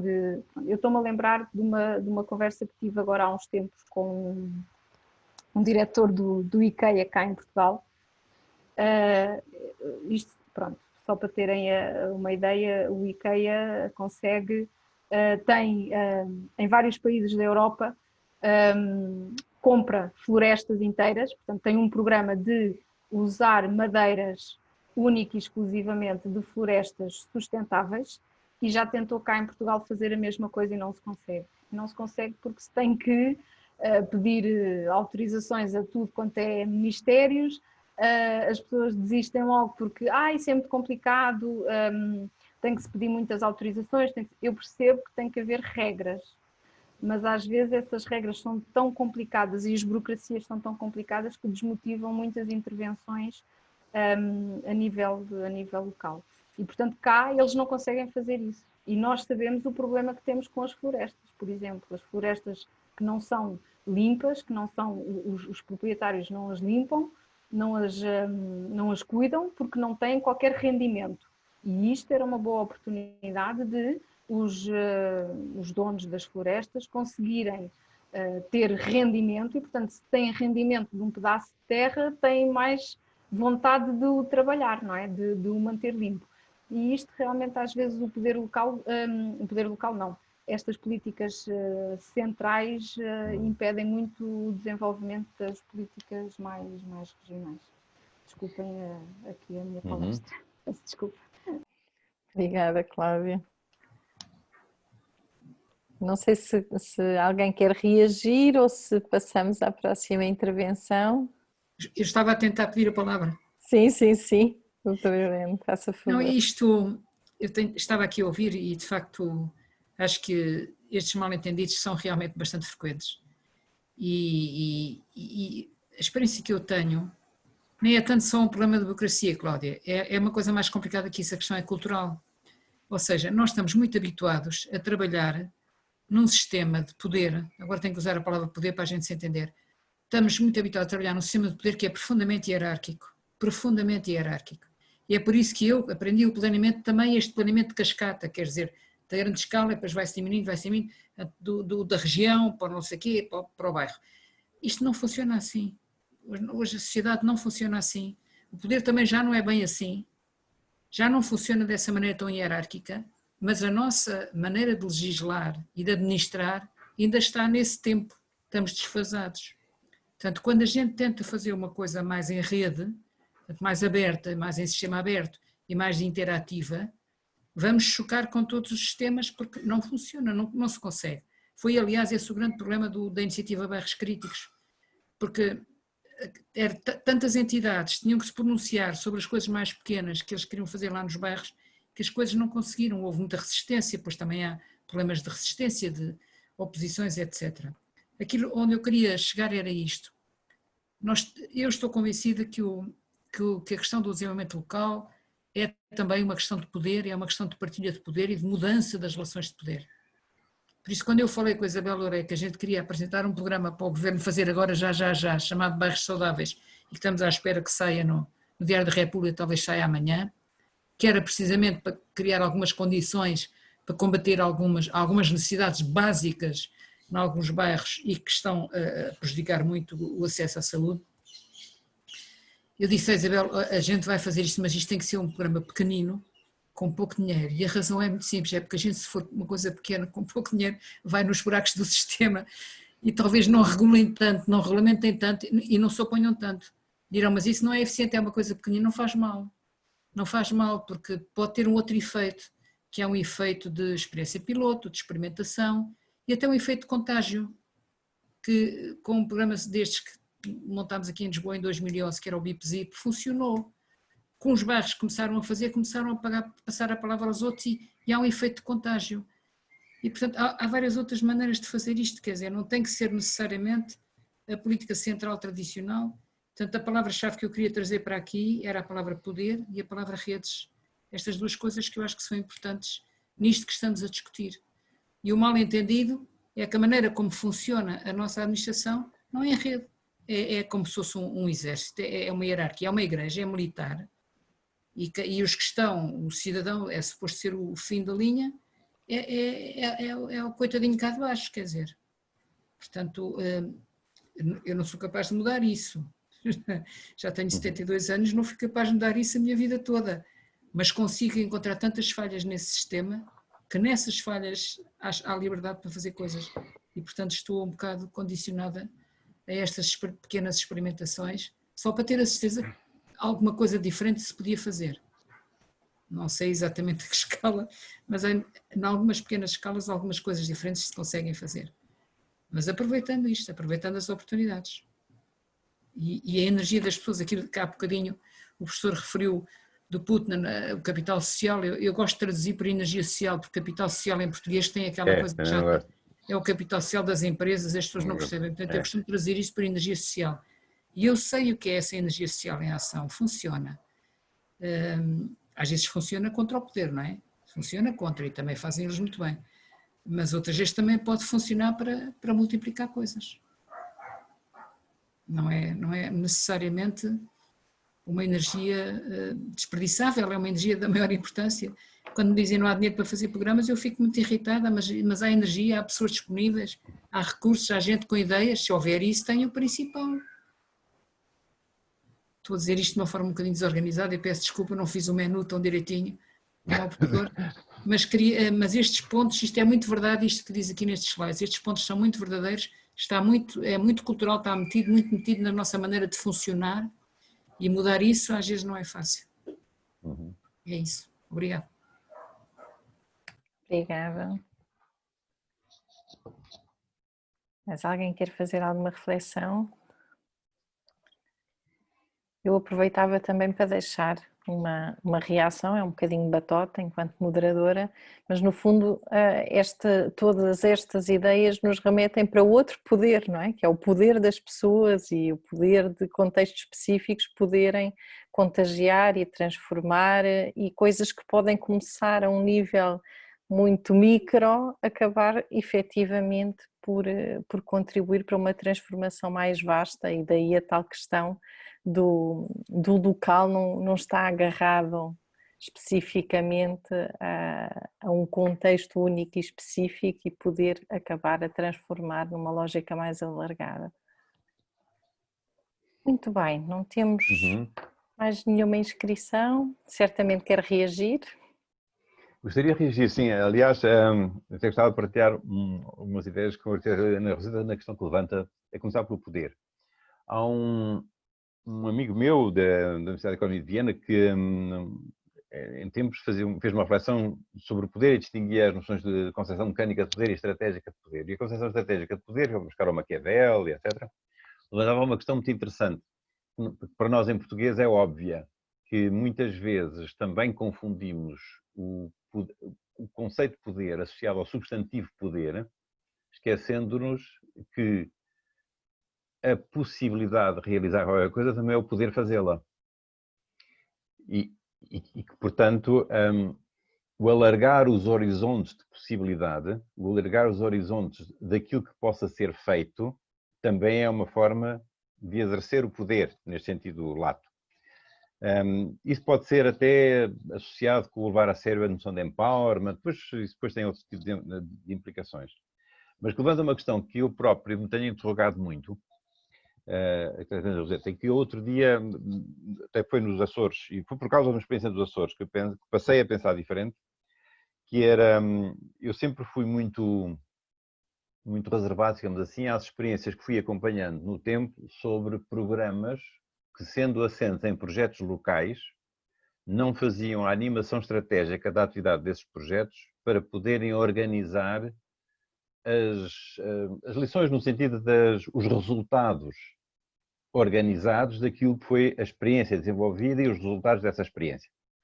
E sempre me chocou muito a ideia de multiplicar os projetos sem essa capacidade de organizar a reflexão sobre os resultados. E criando a ilusão, por exemplo, no caso do combate à pobreza, isso é praticamente notório, que combatendo a pobreza através de projetos locais, que depois nunca podiam ter resultados, e há 40 anos que temos 2 milhões de pobres, isso ficava sempre com essa... Então, se o problema não é só no sítio, e se o fim do projeto não pode ser o fim do problema, qual foi o sentido do que se andou a fazer. E, portanto, um pouco o desperdício da experiência, se ele não for, pelo menos, refletido. E, associando a isso, depois dei-me conta de uma experiência nos Açores que me fez pensar de forma um bocadinho diferente, porque há aqui uma tradição interessante, que eu não sei se têm notado isso, que é, mesmo nos programas de iniciativa comunitária, eles tinham uma focalização na inovação nas políticas públicas, portanto, a inovação das políticas públicas. E, portanto, a partir de certa altura, os programas desta tradição, e que entre nós, isso viveu-se, por exemplo, no caso da iniciativa comunitária Equal, em aproximadamente 2005, tem um marco simbólico, foi uma ação organizada na Gulbenkian, em que pela primeira vez se usou a expressão inovação social. E a expressão inovação social, nessa altura, tinha a ver com a ideia de que inovação nas políticas públicas, mas reconhece que o problema está para além das políticas públicas. É as políticas públicas e a transformação que a sociedade tem que envolver para que possa ela, a própria sociedade, tornar-se mais competente para lidar com os problemas. Mas isto coincidiu com a forma como ideias de inspiração neoliberal também começaram a consolidar o seu caminho na terminologia europeia. E, para o pensamento neoliberal, o Estado é parte do problema a resolver. E, portanto, tudo o que é a libertação da sociedade civil e o descrédito no papel do Estado é uma coisa que é muito próprio do pensamento neoliberal. E, portanto, a inovação social, a expressão inovação social, passou a estar associada à emergência da capacidade de afirmação da sociedade civil. Portanto, passámos de uma lógica de o Estado e mais além para uma lógica de, em vez do Estado, liberte-se a sociedade civil. E, entretanto, no caso das pessoas, a tal experiência que eu via, de repente dei-me conta de uma experiência muito interessante que tinha sido por iniciativa da cooperativa Kairos, que criou uma solução muito curiosa para resolver o problema dos nenéns, e, portanto, jovens que já não estavam na escola, também estavam no trabalho, e encontraram um sistema de, entre sensibilização lúdica para a formação e competências diferenciadas não convencionais e experimentação precoce de algumas atividades profissionais, com bastante sucesso, e inclusive trazendo as crianças para a conclusão da formalização da escolaridade. E esta experiência foi tão interessante que passou a ser acolhida pelo Governo Regional e, através do Governo Regional, agora é replicada pelas próprias ilhas, que eram os CDIJs, já são Centros de Desenvolvimento e Inclusão Juvenil. E é um exemplo interessante, se nós, e isto apaziguou-me um pouco com o tentar ver e dar sentido a iniciativas ou os tais projetos que, podendo emergir da sociedade civil, mas organizada a sua ação e a sua capacidade refletiva, possam, em vez de ser para além do Estado, em vez do Estado, também podem ser antes do Estado. E ao serem antes do Estado, irem, de facto, nós sabemos que o Estado que temos e que herdamos é muito pesado, é muito difícil, tem grandes problemas internos na agilidade que seria necessária para as condições contemporâneas, mas temos na sociedade civil a capacidade de antecipar, na consciência de que os problemas não podem ser resolvidos só pela sociedade civil, pode antecipar as formas de resposta que um dia mais tarde, por reivindicação, por ação ou aceitação por parte de decisores, passar a constituir, por exemplo, um domínio de política corrente. Isto pressupõe, no entanto, é a nossa capacidade de refletir sobre a experiência que faz, com a consciência plena de que está a experimentar. O pragmatismo filosófico tem um papel, o experimentar. Aliás, os Prémios Nobel da Economia deste ano dão claramente um sinal, o caminho que a própria economia pode seguir nessa área.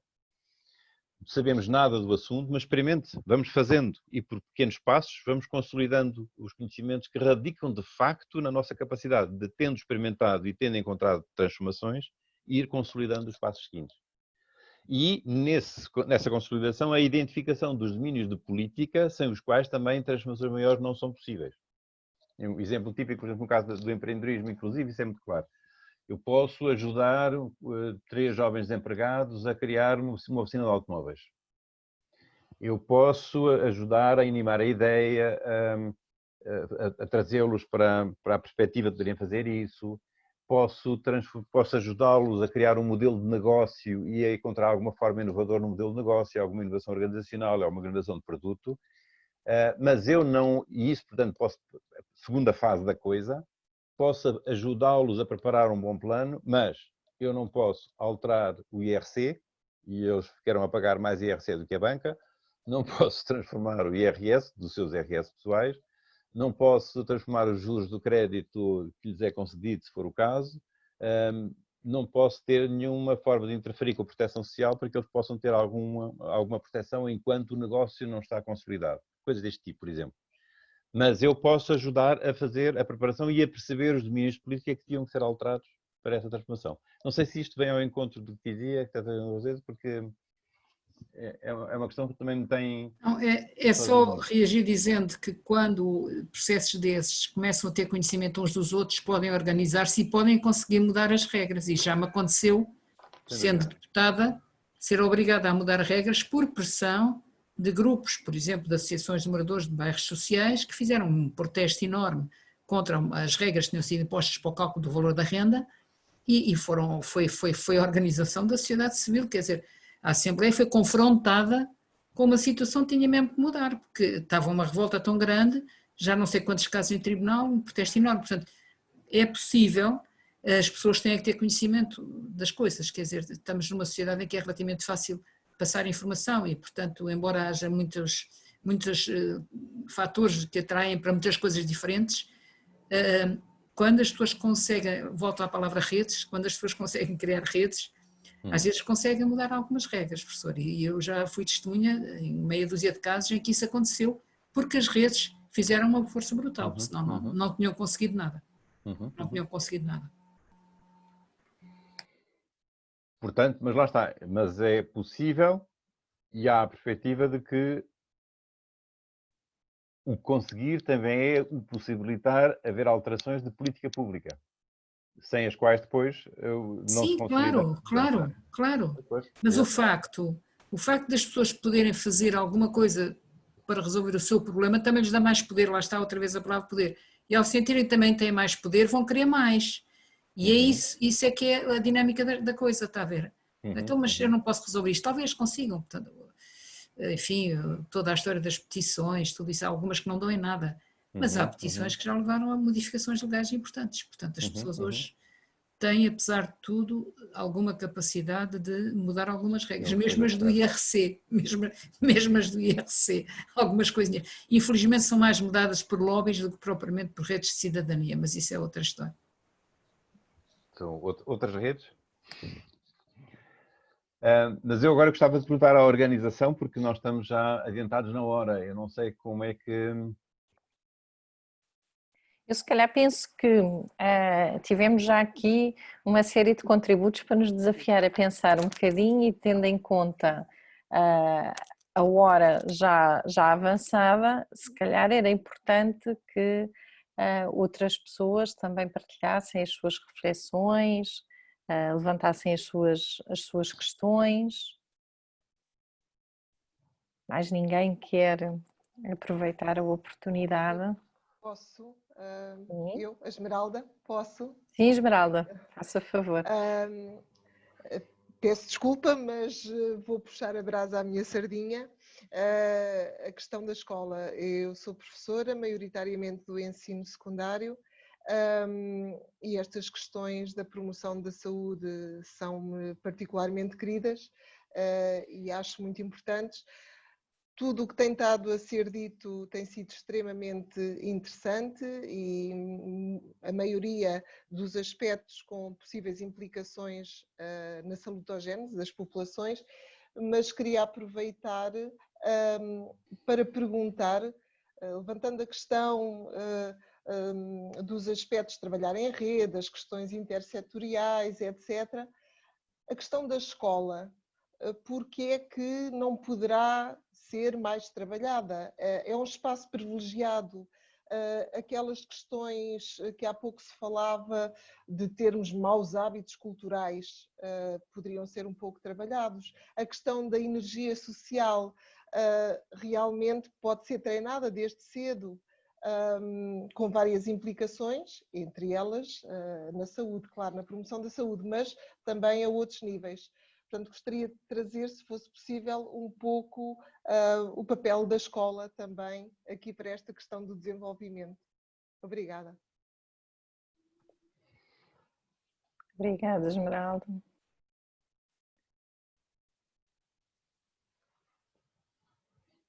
Não sei se alguém quer reagir a este desafio. Eu creio que a própria Esmeralda é capaz de responder às questões que levantou, porque pela sua experiência, e pela sua vocação para a promoção da saúde e já com alguma formação nesta área, a partilha da sua experiência parece que poderia enriquecer-nos a todos. Não, não é? Quer dizer, acho que... Sim, eu quando estava a levantar estas questões, estava a levantá-las porque temos aqui oradores, não é? Que poderiam dar-me algumas informações novas. Eu neste momento o que posso dizer é que acho que a escola continua subaproveitada e acho que esta janela de oportunidade criada por esta pandemia poderia também ser aproveitada a nível da escola, reformulação de alguns aspectos. É perfeitamente possível fazer e nem para tudo é preciso dinheiro, é verdade.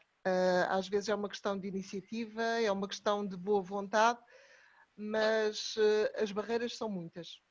As barreiras são muitas e eu, por acaso, terminei também agora uma formação relacionada com a Direção-Geral de Educação, sobre o referencial de educação para a saúde, precisamente, e mais uma vez eu estava com expectativas que fossem lançadas ideias novas e que se visse algum desenvolvimento, mas não. Foi muito interessante a formação, mas, mais uma vez, relato de iniciativas isoladas que correram bem a nível nacional, etc. E eu penso que assim continuamos sem um verdadeiro desenvolvimento na promoção da saúde, porque defendo que a saúde, sendo uma questão básica, não é? Poderíamos ter um papel importante a nível da escola, poderíamos ter um papel importante no desenvolvimento geral. E fiquei muito curiosa com essa iniciativa dos bairros saudáveis.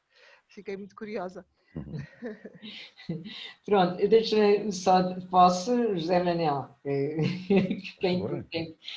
mas já agora é o seguinte, realmente esse referencial de educação para a saúde, lá está, é mais uma vez, pode ser utilizado numa perspectiva top-down ou numa perspectiva de orientação, de utilizar aquilo como um instrumento de orientação. E julgo que, ao nível da escola, os professores têm um papel absolutamente crucial em termos da preparação para a capacidade crítica dos jovens e para a cidadania, quer dizer, vocês de facto é que podem definir, acabam por definir, vocês e os pais, naturalmente, não é? Toda a sociedade, mas o papel dos professores é importantíssimo na definição de uma nova cultura de capacidade crítica e das crianças e dos jovens se sentirem intervenientes, não é? Sentirem capacidade para mudar aquilo que os rodeia. Portanto, eu julgo que essa oportunidade que eles têm de estar com professores que são capazes de desenvolver essa autoestima, autoconfiança e capacidade crítica é uma oportunidade muito importante a não perder e a olhar para referenciais como esse como um instrumento que pode servir de orientação, mais nada, acho eu, no fundo é... Pois certo, professora Isabel, até porque aquilo, o referencial é uma listagem de temas. Exatamente, E, portanto, não é mais que isso.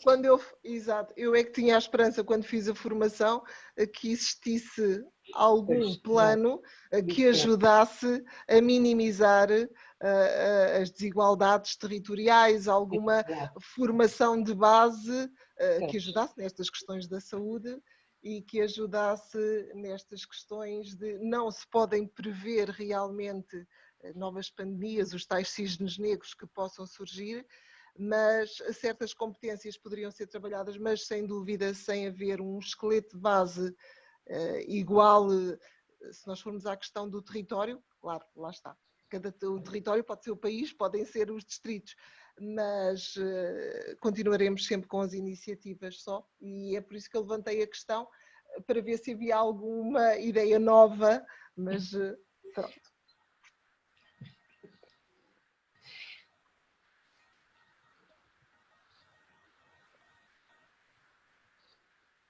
Muito bem. Mais alguém quer fazer alguma intervenção? José Luís, faça favor. Olá, boa tarde. Boa tarde, Dr. Manuel. O senhor trouxe um leque de possibilidades de discussão, mas eu gostaria de pegar duas questões. E acho que elas estão interrelacionadas. A primeira é esse desencanto geral com a democracia formal, né? O exemplo aqui da França, a abstenção de votos majoritariamente jovens. Não foram às urnas, não participaram, e vários autores atribuem esse desencanto porque efetivamente não há uma democracia social, não há, quer dizer, as desigualdades aumentam, a concentração de riqueza também. A segunda que eu gostava de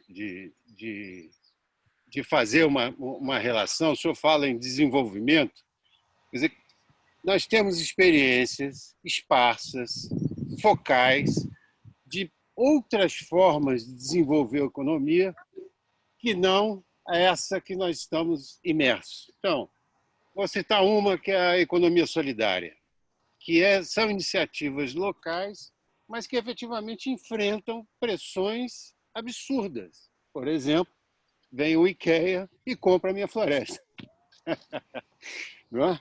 Quer dizer, então nós temos aí uma correlação de poder extremamente assimétrica e onde nós temos possibilidade de desenvolver alternativas a essa economia neoliberal, individualista, concentradora de riqueza, ou ela tem muito pouca visibilidade, ou ela encontra resistências que acabam no poder público e que, por sua vez, são eleitos nas eleições, que são os nossos representantes eleitos.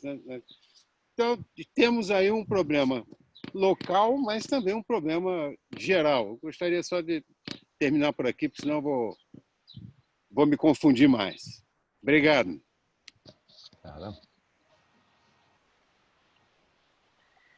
Obrigada, José Luís.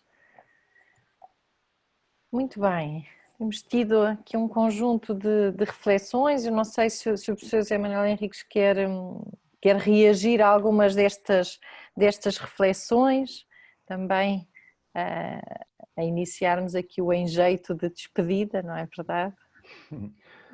Não, teria muito gosto agora em começar a conversá-las, né? A partir de agora, porque elas são todas elas muito, muito interessantes.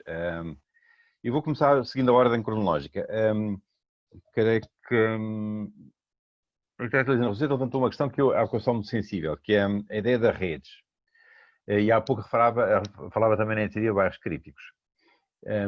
E curiosamente a rede social, a própria palavra rede, a rede social é referida muitas vezes, e tenho tido essas conversas muito frequentemente até com pessoas que têm envolvimento forte na rede social, procurando concebê-la como rede, e no entanto é uma medida de política pública central, com articulação central-local.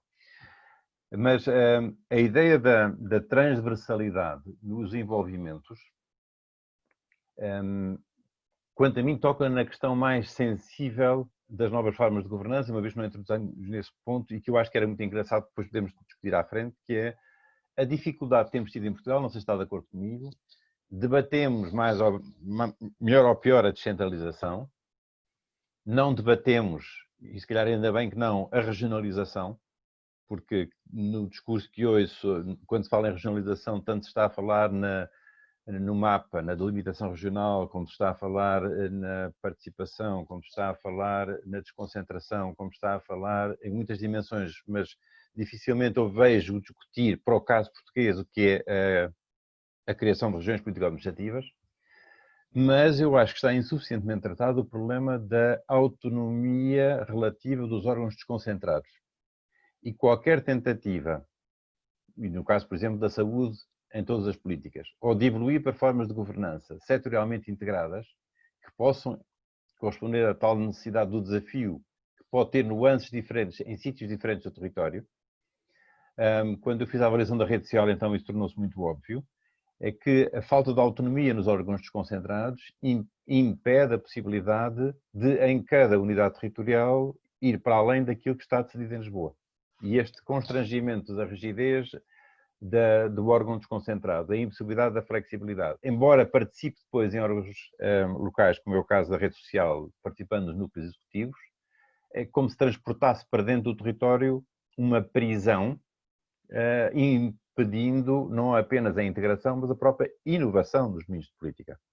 Eu lembro-me que acompanhei isso de perto numa altura em que a organização, vou chamar-lhe assim, vocês sabem qual é que é, mas vale a pena para não dizer o nome diretamente, a Organização do Setor Português, que se considera responsável formalmente pelas questões de emprego, por considerar que as medidas de política que tinham para oferecer eram no domínio da empregabilidade e chamava-lhe formação profissional, recusava-se a participar em questões que visavam a promoção do empreendedorismo, por considerar que, sendo o empreendedorismo ligado com o emprego, existia ter consigo, mas não queria envolver-se em questões de empreendedorismo, porque não tinha autonomia para isso. E isso empurrou a possibilidade de, numa área urbana em crise, ou em áreas urbanas em crise, poder evoluir, por exemplo, numa forma de integração intersetorial para corresponder aos desafios da criação de emprego pela via da criação de novas pequenas empresas. Depois uma questão que eu sou muito sensível, coloca-se no âmbito da saúde, mas colocar-se já, eu lembro-me sempre de um projeto que existiu na iniciativa comunitária Igual, o Promet RUR, de iniciativa do Politécnico de Porto Alegre, que era ver como pensar a escola como facilitadora do diálogo entre as diferentes formas de conhecimento existentes na comunidade. E a própria escola assumindo-se como a facilitadora desse diálogo. Isso deu experiências interessantíssimas, como é que as pessoas mais velhas, elas próprias, portadoras do seu conhecimento, poderiam interagir com os mais novos e a escola ser o fomento dessa interação em domínios tão diversos. Eu, por acaso, não me lembro de nenhum exemplo ligado diretamente à saúde, mas ocorreu como podendo ser interessante aprofundar aqui entre nós. Eu creio que finalmente gostava de fazer duas referências. Uma, não há dúvida que a democracia não está a ser capaz de evitar a atração das formas populistas que na Europa estão a saber capitalizar o descontentamento natural da forma como a democracia está associada a formas de organização económica e social que estão a evoluir por formas de desportação e de injustiça social muito fortes e com uma visibilidade muito forte dessa evolução. E o caso da economia solidária, eu não sei, não lhe diria provavelmente este desenvolvimento, mas é uma forma de desenvolvimento que poderíamos descobri-la ou podemos aprofundá-la como uma forma de facilitar exatamente a forma de organização coletiva para outras formas de pensar o económico que não são as convencionais. Mas enfim, isso levar-nos a outros aprofundamentos. Voltando àquilo que era a minha proposta do menu e finalizando assim, eu acho que se para agora as próximas pandemias, se o domínio da saúde for central na forma de pensar o próximo cisne negro, realmente um caminho importante que estamos a fazer em sociedade entre nós é como é que formas de capacitação que permitam o reforço da capacidade de iniciativa e de organização de base territorial, se envolver a necessidade de saúde em todas as políticas e, portanto, formas integradas de representação intersetorial, como é que nós podemos esperar e o que é preciso fazer para que isso seja possível, que no domínio da literacia para a saúde e da literacia para a economia, por exemplo, nós possamos esperar da economia, do emprego, da segurança social, a sensibilidade suficiente para os desafios que, em torno da saúde, os problemas que a saúde tem associados e que nós possamos considerar como perversos, possam ter uma adequada compreensão e uma adequada concertação em termos da sua explicitação conceptual, em torno dos quais seja possível a ação coletiva e a coerência de uma afinidade, ou pelo menos de uma interação entre objetivos partilhados. E isso considero para mim ainda um grande desafio pela frente e que vai requerer o melhor de muitos de nós. Eu não sei se correspondi um pouco à vossa sensibilidade, mas, enfim, de qualquer maneira existirá o PowerPoint e eu terei muito gosto com esta tempo em que vivemos, em que é sempre muito mais fácil a interação, ter uma vontade de contar comigo. Muito obrigado. Obrigada, professor Manuel Henriques. Da minha parte, em relação a esta questão concreta, se correspondeu às nossas sensibilidades, eu penso que correspondeu completamente. Já agora eu aproveitava para deixar duas ou três notas de coisas de mensagens que me parecem particularmente importantes à luz desta nossa reflexão no contexto da promoção da saúde. Por um lado, claramente fica aqui em cima da mesa esta necessidade de pensarmos a ação em saúde pública e em promoção da saúde nestes eixos complementares, não é? De cima para baixo e de baixo para cima, e ao mesmo tempo não nos esquecermos que de facto muito frequentemente quando pensamos o de baixo para cima esquecemos que este eixo é um eixo que pode influenciar depois o outro movimento complementar, e este papel de facto dos cidadãos, da cidadania a influenciar os contextos em que vivemos. E tocou-se aqui depois numa série de outras ideias fundamentais, nomeadamente a ideia não só da capacidade, mas da crença nessa capacidade, o facto de as pessoas se envolverem e experimentarem, aumentar a sua vontade de se envolverem mais ainda, de influenciarem e a sua crença de que podem ser capazes de influenciar. Nós muito frequentemente somos... as nossas vontades e iniciativas são toldadas pela preocupação com em que barreiras é que vamos esbarrar, mas de facto esta necessidade de convidarmos as pessoas a arriscarem um pouco, a experimentarem, a tentarem, porque no limite fica tudo na mesma, não é? E se eventualmente alguma coisa é possível que possa mudar. E também, regressando ao início da conversa, no fundo, quando introduzimos este desafio de nos prepararmos para o pior que pode acontecer, eu, enquanto psicóloga clínica, inevitavelmente penso o desafio que isto também traz para as pessoas a nível individual, não é? Este preparar, fazermos cenários, no limite, às tantas, pode nos levar para preocupações excessivas e difíceis de lidar, mas que nos coloca também em cima da mesa, no limite, o desafio da aceitação, não é? De aceitarmos que nem tudo pode ser controlado, mas há um conjunto de coisas que na forma como vivemos pode ser feita para que estejamos mais preparados para lidar com estas situações.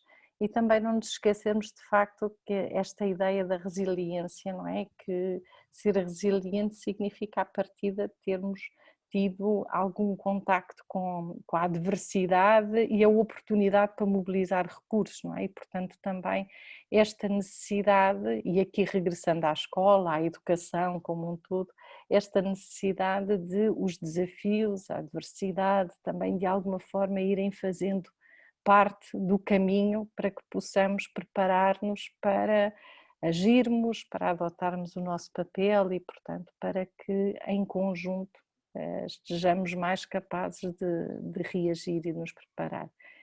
Imagino que a professora Isabel também queira deixar uma nota de despedida.